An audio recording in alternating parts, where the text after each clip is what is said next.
In aradta yakuna laka izzun la yafna fala tasta'zinna bi izzin yafna.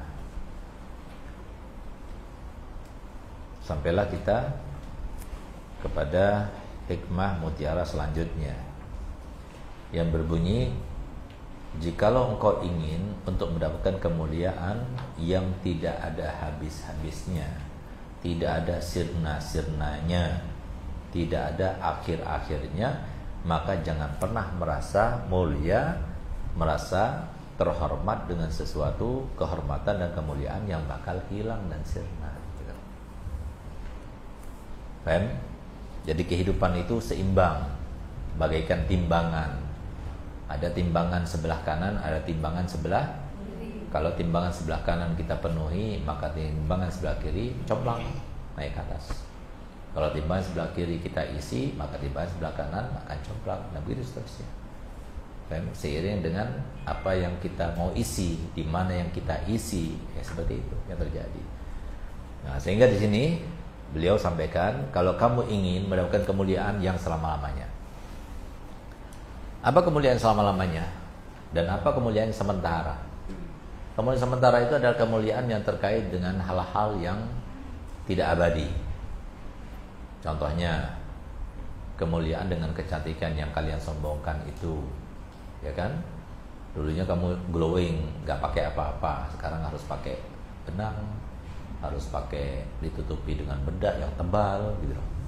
Kalau enggak kelihatan glowing, begitu dilepaskan bedaknya langsung kirut-kirut ya, atau lubang-lubang dan sebagainya, sehingga nggak bisa dibayangkan berapa bedak yang digunakan gitu. Nah, itu kan kayak usah jadi ingat tukang gitu loh.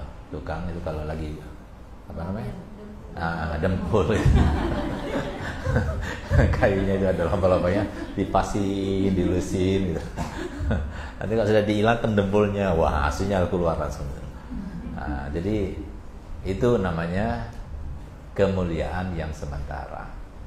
Dulu kamu cantik, karena kamu sekarang sudah tua, enggak lagi. Dulu bau-baba yang di kursi itu cantik-cantik semuanya itu. Anda punya bibi ini amati-amati, cantik-cantik semuanya kholati. Sekarang ya masih tetap cantik, ada nuansa cantiknya. Cuma kan sudah nggak menggoda cantiknya gitu loh. Tapi nuansa kemuliaan yang ada. Ini kan salah satu contoh. Itu namanya kemuliaan yang sementara. Itu pasti berubah, pasti. Ya sekarang kamu lihat ubaba, nanti kamu jangan jadi ubaba juga gitu. Kamu jadi seperti mereka juga. Itu nggak bisa, mau nggak mau ya seperti itu yang terjadi. Dulu bersih, sekarang ada flek-fleknya. Dulu bersih, kemudian sekarang sudah agak menghitam, sudah mengkerut dan sebagainya gitu. Nah, ada langkah-langkah untuk menghilangkan, untuk mengurangi dan sebagainya. Tapi itu nggak seberapa, paling sedikit, berapa persen saja yang bisa merubahnya. Dan ketika dan itu mahal biasanya gitu, dan itu pasti ada efeknya. Nah, jadi mau nggak mau itu ditampakkan Allah Taala supaya tahu ini loh, izun yafna. Jangan cari yang semacam itu, cari izun la yafna gitu. Jabatan hanya 5 tahun, habis itu ya kalau dipilih lagi, kalau nggak dipilih ya sudah selesai.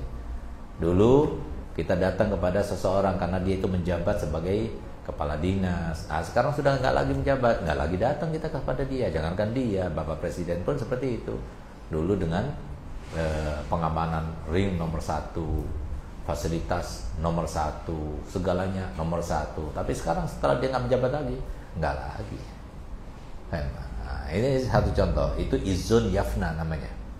Dan begitu pula yang namanya pengaruh anggota legislatif, dukun dan sebagainya, itu ya selama dia itu masih berlaku kedukunannya atau pengaruhnya itu. Kalau sudah nggak ada lagi seperti anak ajaib itu. Dulu untuk bertemu dengannya saja itu perlu waktu beberapa hari sampai bertemu dengannya. Bahkan air peceren itu yang dibawa itu, air peceren dari kamar mandinya itu diambil, dimasukkan botol, diminum. Nah, sekarang jadi orang di depan rumahnya, di samping rumahnya, di sekitar rumahnya itu penuh mau ketemu sama anak muda yang mendapatkan batu ajaib itu. Tapi begitu sekarang sudah tidak berguna lagi, batu ajaibnya sudah tidak bisa berkah lagi, nggak bisa bertuah lagi, nggak berguna lagi menurut mereka, karena mereka itu merasakan sendiri. Akhirnya nggak ada lagi yang datang. Nah ini izzun yafna. Apalagi dulu kita kuat, pemain bola hebat dan sebagainya. Nanti suatu waktu ketika tua hilang sudah. Nggak ada lagi yang mengelulukannya. Nah, jadi kalau kamu ingin mendapatkan kemuliaan yang selama-lamanya, jangan pernah kita merasa mulia dengan kemuliaan yang sementara. Itu maksudnya. Kalau kamu ingin mendapatkan kemuliaan yang selama-lamanya, tidak habis-habisnya, tidak sirna, jangan kamu pernah merasa mulia dengan sesuatu yang sifatnya sementara. Jangan, karena itu semuanya akan hilang. Apalagi ketika kita mendapatkan kemuliaan yang sementara itu, misalnya kekayaan, dia kaya, orang hormat dia, orang memuliakan dia, mau ketemu dia susah banget. Tapi ketika dia itu mulia dengan kemuliaan yang fana itu, akhirnya dia sombong lagi. Nah, begitu dia jatuh, malu dia 2 kali karena kesombongannya itu. Mau kemana? Berapa banyak orang yang tadinya punya uang banyak, melimpah, mobilnya melimpah banyak, rumahnya megah, tapi setelah dia jatuh, dia nggak punya apa-apa, sampai rumah itu ngontrak. Nah, kalau sudah seperti ini gimana? Nah, makanya supaya tidak terjadi semacam itu, jangan pernah merasa mulia dengan kemuliaan yang fana. Silahkan cari kemuliaan yang tidak akan fana, tidak akan ada habis-habisnya. Kemuliaan apa? Tadi kan sudah jelaskan kemuliaan yang fana itu. Sekarang kemuliaan yang tidak fana seperti apa? Kemuliaan tidak fana itu, pertama yang bisa didapatkan di dunia itu adalah ilmu. Ilmu adalah kemuliaan yang tidak akan fana. Sebagaimana sabda Nabi SAW, "Idza mata ibnu Adam inqata amalu illa min thalas. Shadaqatun jariyah wa ilmun yuntafa'u bihi wa waladun shalihun yad'u lahu." Jadi sedekah jariyah, selama masih ada sedekahnya terus kamu mengalirkan pahala. Yang kedua ilmu. Jadi artinya walaupun dia meninggal tetap saja aliran daripada pahala ilmu terus akan mengalir untuknya dan kepadanya. Nah itu nggak ada habis-habisnya. Setelah mati habis sudah selesai? Enggak, setelah mati masih terus bersambung kepada dia. Nah itu di dunia, di alam barzah. Nanti di akhirat juga berguna terus sambung sampai di surga nanti bersama Nabi Muhammad SAW. Cari yang semacam itu. Cari. Kamu ingin mulia di dunia, mulia di alam barzah, mulia jadi istrinya ustaz, jadi istrinya habib, jadi istrinya alim, istrinya kiai, jadi mantunya kiai. Kenapa? Mereka itu bukan cuma mulia di dunia, mulia di alam barzah, mulia di alam mahsyar, mulia nanti di akhirat. Jangan cuma cari kayanya, jangan cari mantunya pejabat, bantunya pengusaha saja gitu loh. Jangan. Nah, karena apa? Yafna. Kapan hilang sudah?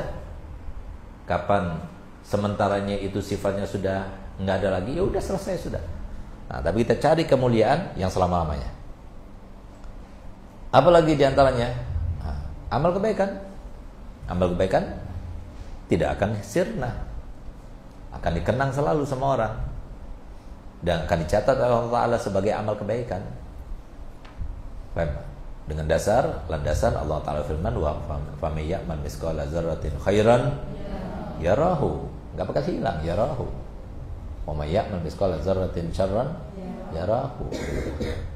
Jadi jangan, kalau kamu ingin mendapatkan kemuliaan yang abadi, jangan kamu merasa mulia dengan kemuliaan yang sementara. Itu maksudnya.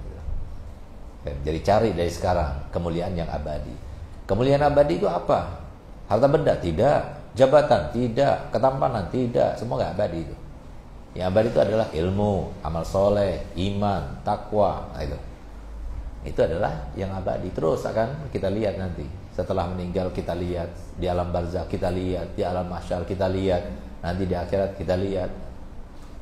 Nah, itu maksudnya. Gal al-izzu alladhi la yafna huwal izzu huwal ghina anil asbab kullaha biwujudi musabbibiha li'annahu baqin la yafna fa ta'alluq bihi izzun la yafna. Itu yang namanya kemuliaan yang tidak akan sirna, tidak akan membias, tidak akan sirna dan tidak akan habis-habisnya. adalah al-ghina adalah asbab. Kita merasa tidak perlu kepada semuanya, tapi hanya kita perlu kepada musabbibnya. Siapa musabbibnya? Allah. Nah, jadi jangan cuma merasa perlu untuk mendapatkan saja, tapi juga merasa perlu untuk kita itu mengetahui dengan sebaik-baiknya. Kalau kita tidak mendapatkan apa yang kita inginkan, berarti cukup kita tahu bahwasanya Allah lebih tahu dengan keperluan kita. Kalau sekarang Allah nggak perlu, nggak ngasih, berarti Allah tahu kita nggak perlu. Jadi nggak, Allah tahu. Nah itu maksudnya. Cukup kita dengan musabbib tahu, kita cukup. Makanya orang dekat pada Allah Taala itu jelas sekali ya bagaimana cara sikap mereka kepada Allah Taala dan kepada manusia. Seperti yang dikatakan dari sampaikan oleh Habib Abdullah bin Abdul Haddad radhiyallahu anhu arda. Beliau katakan qad kafani ilmu rabbi an su'ali. Jadi cukup Allah Ta'ala tahu. Jangan sampai maksa-maksa berteriak-teriak, ya Rob, Anda sudah tak kuat. Nggak tahu, Allah Ta'ala tahu. Nggak usah dikeraskan suaranya, nggak usah. Tapi sekarang harus pasrah. Yakin, Allah itu sangat tahu. Dan kapan sesuatu yang kamu minta itu akan diberikan, kapan sesuatu itu akan sirna dan selesai sudah, kapan, itu semuanya Allah tahu. Allah itu sifatnya itu adalah Rahman Rahim. Yang kita tahu sifat kasih sayang manusia kepada manusia lain itu yang sekarang jelas itu adalah orang tua kita, suami kita, ya, saudara-saudara kita dan sebagainya. Itu ada yang jelas-jelas bagaimana kasih sayangnya pada anak-anaknya, kepada saudaranya, kepada mantunya, kepada muridnya dari seorang guru, ya. Tapi ternyata kasih sayang yang seperti itu Allah berikan cuma satu yang Allah turunkan di muka bumi. Masih ada 99 rahmat. Jadi masih banyak, Allah tahu, paham. Kamu belum saatnya. Jadi waktunya kaya, waktunya sebegini, udah jalani aja.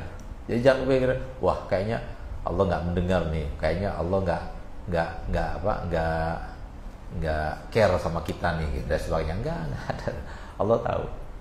Nah, makanya kan sebaik-baik solusi apa? Pasrah dan bersandar kepada diri kita serta kepada Allah saja, nggak ada kepada yang lainnya. Itu baru solusi. Nah, jadi kamu pengen apa? Anak pengen banget punya mobil, minta sama Allah.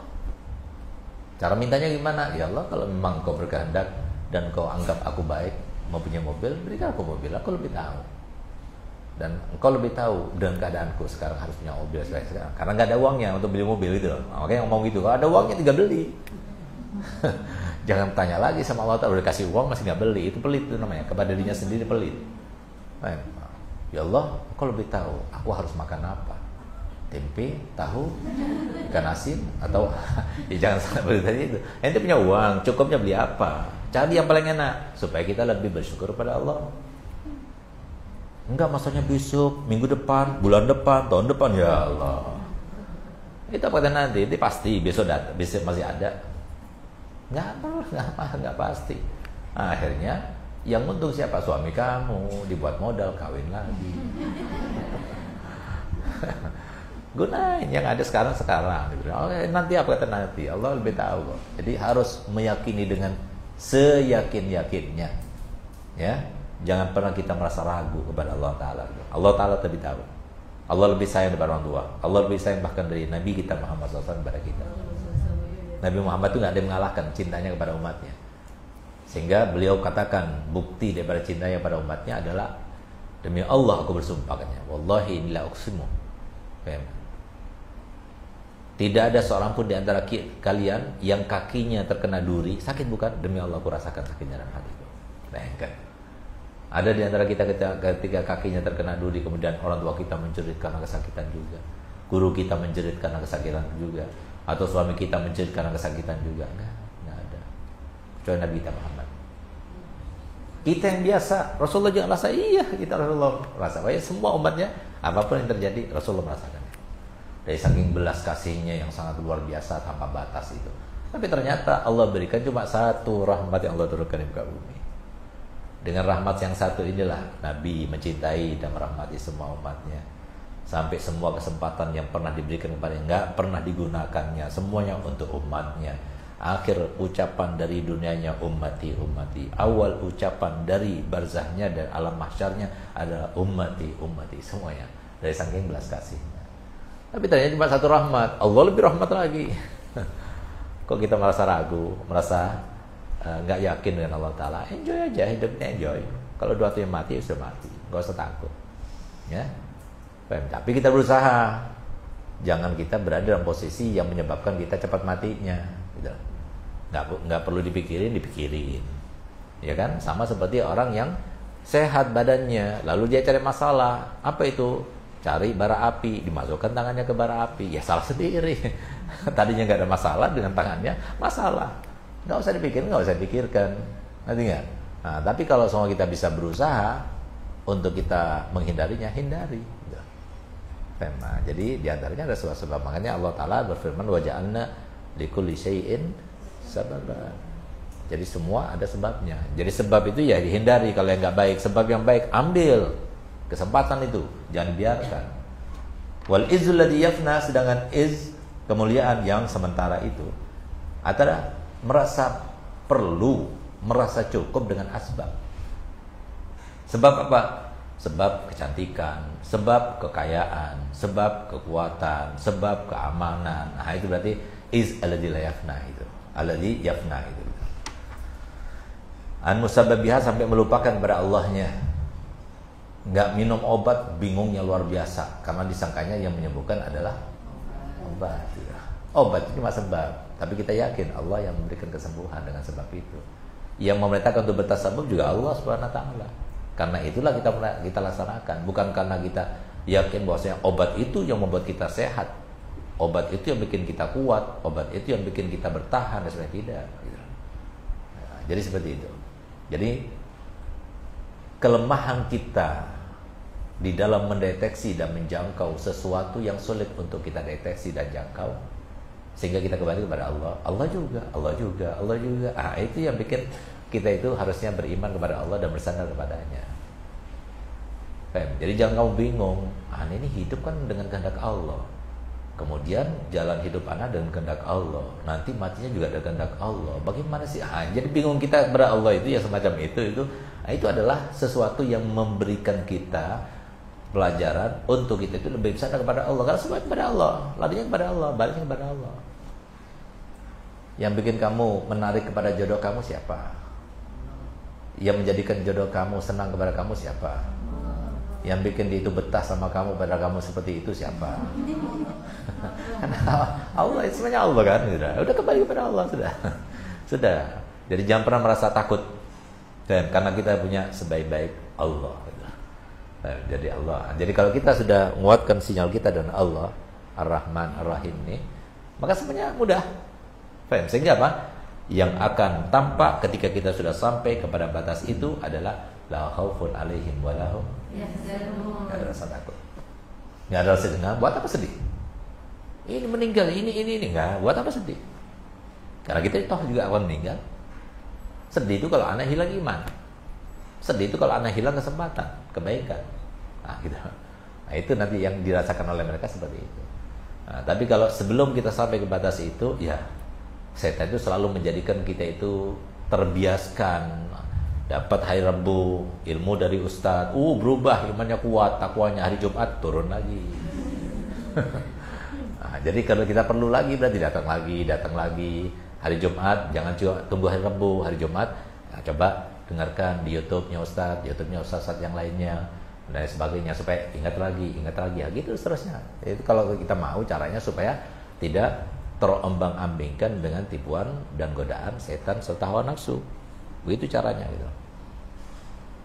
Gal wa ta'alluq billah la yafna wa laysa laka illa ahaduhuma. Katanya, dan ta'alluq dengan Allah, apa artinya bersandar dan pasrah kepada Allah. Paham? Apa-apain Allah, ingat.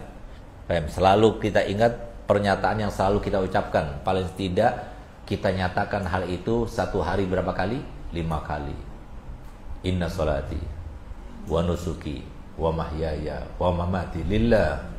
Nah, jadi waktu kita mengatakan begitu itu jangan cuma ngomong, jangan cuma membaca, jangan cuma mengucapkan, tapi dirasakan dan hati. Sesungguhnya hidupku ini, nusukku ini, ibadahku ini hanya untuk Allah. Untuk suami enggak. nggak ada untuk suami di situ. Untuk anak nggak ada untuk anak di situ. Kita udah nyatakan kepada Allah Ta'ala. Untuk harta nggak ada harta di situ, ada di situ nggak ada. Lillahi Rabbil Alamin, semuanya untuk Allah. Nah, kok bisa-bisanya kamu nyatakan setiap hari 5 kali kok lupa gitu loh. Sampean kamu tidak bersandar kepadanya, tapi justru bersandar kepada manusia, kepada suami, kepada anak-anak, rugi yang semacam itu. Kan tadi sudah katakan hidup ini seperti timbangan. Kalau kamu kuatkan yang satu, yang lainnya lemah. Kuatkan yang lemah, maka satunya yang lemah. Dan itu seterusnya gitu. Tinggal kamu itu mau bersandar kepada manusia, kamu jauh daripada Allah. Kau bersandar kepada manusia, kepada Allah, kamu jauh daripada manusia. Tidak ada masalah, tapi bersandar pada Allah itu ada suatu kemuliaan. Nanti orang-orang lain itu akan bersandar pada kamu nanti. Yang belum beriman ya, yang belum sampai kepada tahapannya, dia akan bersandar pada kamu. Yakinkan itu yang terjadi. Kamu mau jadi ashabul yamin, nggak bakal jadi ashabul shimal. Kamu jadi ashabul shimal, nggak bakal jadi ashabul yamin. Nah, itu kehidupan semacam itu. Jadi tinggal kamu milih yang mana. Mau pilih yang mana? Paling mudah digunakan pertanyaan semacam ini kalau sudah terkait dengan dunia. Mau mobil Alphard, mobil Xenia, apa mobil Innova? Nah, itu Alphard ya. Mau rumah diameternya itu 800 meter, apa yang 500 meter, apa yang 300 meter, apa yang 45, tipe 45, 800, jelas semuanya itu. Nah, sekarang dalam kebaikan begitu juga, harus pinter. Kamu pinter banget sih, langsung jawab. Begitu dikasih pilihan yang terbaik dalam akhirat, bingung.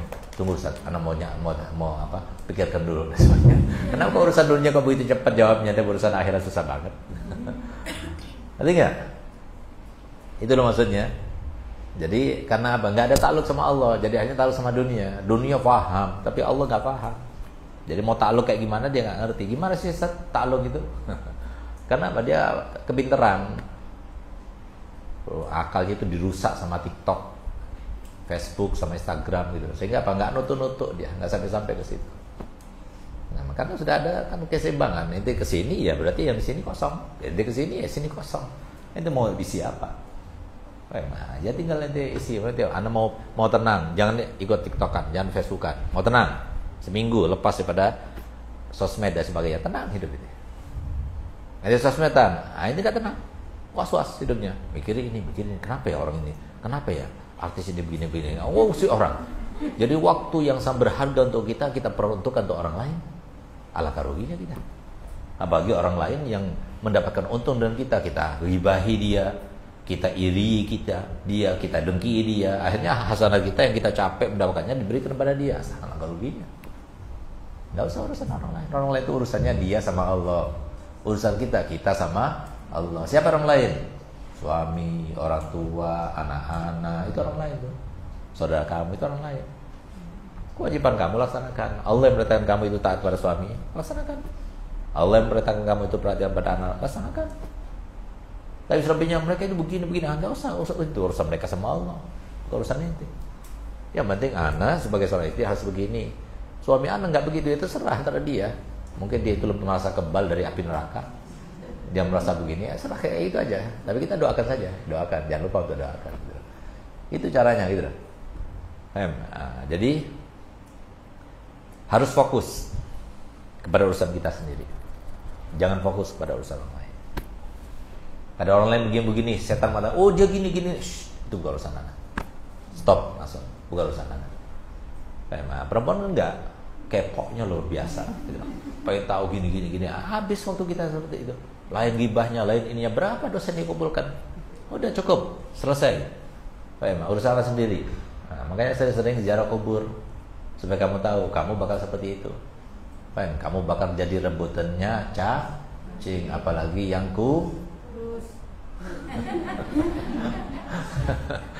ya, siap-siap aja kan saya bilang siap-siap aja, nanti kalau nggak percaya tunggu aja nanti kalau udah mati gitu. Nah, jadi itu semuanya tergantung pada kita apa orang lain.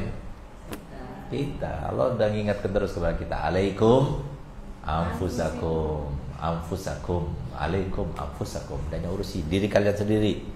Yang urus orang lain jangan, kecuali terkait sama kamu. Ini kewajiban saya, Ustaz, nasihati dia, nasihati. Sebatasnya, jangan seterusnya.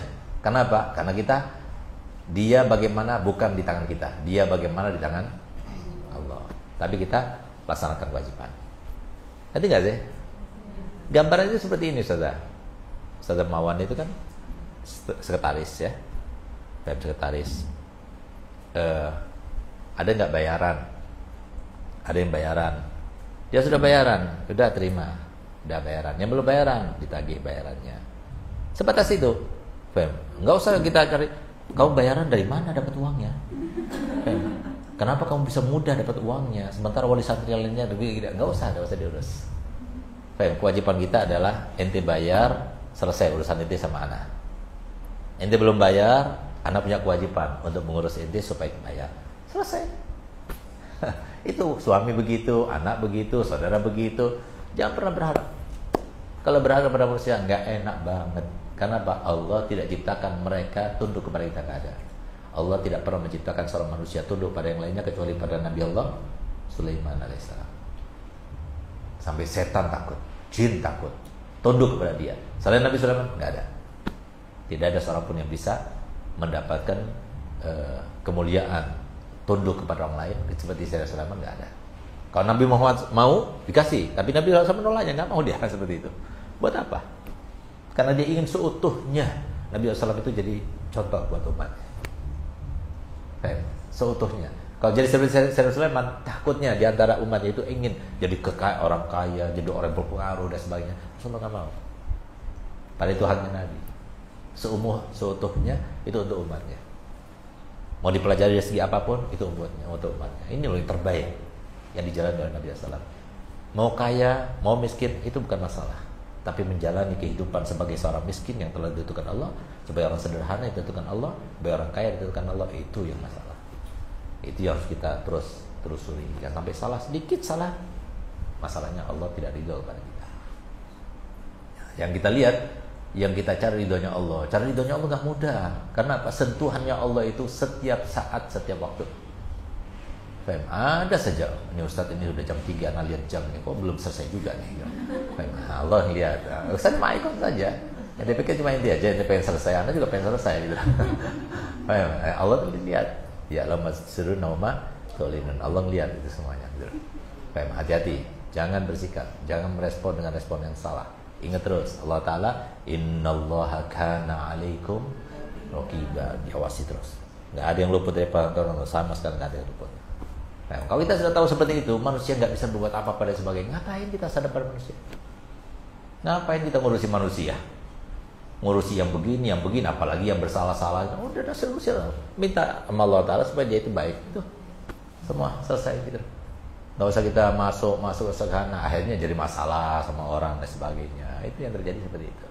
Jadi lebih sibukkan diri kita dengan diri kita sendiri, bukan sama anak, bukan sama suami, apalagi beban suami itu, beban pertama kali yang akan lari dari kamu nanti di akhirat suami kamu. Jadi yang sekarang kamu itu proteksi dengan proteksi yang sangat kuat kokoh, ya. Tapi nanti di akhirat mereka akan mempersulit kamu. Ini dulu pasti Ustaz pastikan. Kenapa? Karena suami banyak terzalimi sekarang. Ini dulu nih, waktu di dunia begini-begini aku diem. Kenapa? Karena takut sama dia dulu waktu di dunia. Gara-gara ini ya Allah, aku sampai nggak takut sama kamu ya Allah, takutnya sama dia. Nanti akan keluar semua suami-suami akan ngaku. Nah, kamu yang akan jadi sasaran. Makanya akhirnya di neraka isinya perempuan. Mau? Nah, udah jangan ngurusin. Apa yang perintahkan Nabi? Apa kata Nabi? Suruh solihah. Tiru mukarramah sampai habis, sampai meninggal, tetap dia itu tidak merespon sedikit pun karena dia yakin Allah melihatnya. Kalau ada CCTV aja kita harus lihat hati-hati, dilihat, kalau dilihat. Ini CCTV dengan Allah Ta'ala. Nah, jadi ayo jangan takut, apalagi sampai kita dikurangi dunianya sampai bingung dan sebagainya. Jangan malu sama Allah. Dari dulunya kamu dimudahkan dan sebagainya, sekarang bikin begini kamu berubah. Mana syukurnya sama Allah? Dari dulu kamu sehat, digaji sakit dan susah seperti ini, sudah sakit masih Nuduh orang lain ini kayaknya didukun, ini kayaknya begini. Ya udah. Mana syukurnya, jalani, semua itu ada hikmahnya. Kan? Nah, itu faedahnya kalau kita itu masih diingatkan gitu. Annahuma diddani la yastami'an. Nah, jadi dua hal yang tidak mungkin akan berkumpul. Mau ashabul yamin, ya ashabul yamin. Semoga kita termasuk di ashabul yamin. Kalau ashabul shimal nggak mungkin masuk ashabul yamin. Nah, itu pasti. Ya. Kanan dan kiri tidak akan selamanya bersatu. Putih dan hitam selamanya tidak akan bersatu. Tinggi dan pendek selamanya tidak akan bersatu. Jangan kamu berkata begini, Ustaz, carikan anak jodoh yang tinggi dan pendek gitu. Gimana, pendek apanya, panjang apanya, tingginya apanya? Nah, nggak ada. Tinggi sama pendek itu cari yang tinggi, cari yang pendek, cari yang gemuk, cari yang kurus, cari yang putih, cari yang hitam. Nah, sudah sih itu. Itulah kehidupan. Nanti tinggal pilih, ente mau surga atau neraka. Ente mau hidup dunia atau hidup di akhirat. Pilih. Berat saat pilihnya. Karena itulah Allah Ta'ala menciptakan manusia. Supaya nggak berat gimana? Jalani, belajar dulu, dekat sama ulama. Bagaimana cara menjalani kehidupan itu? Jangan asal-asalan dalam pikiran kamu itu semuanya diterapkan. Jangan. Yang menyebabkan orang umat-umat dahulu itu terbinasa dan dikutuk oleh Allah Ta'ala itu adalah in yattabi'una illa dununa, karena mereka itu mengikuti persangkaan saja. Ada sesuatu yang pasti kok. Apa yang pasti? Al-Quran pasti, hadis pasti, jadi kata para ulama itu pasti. Ikuti mereka. Jadi semoga kita dimudahkan oleh Allah. Amin. Memberikan kita hidayah riayah. Gal Allah Subhanahu wa taala. Al-Fatihah.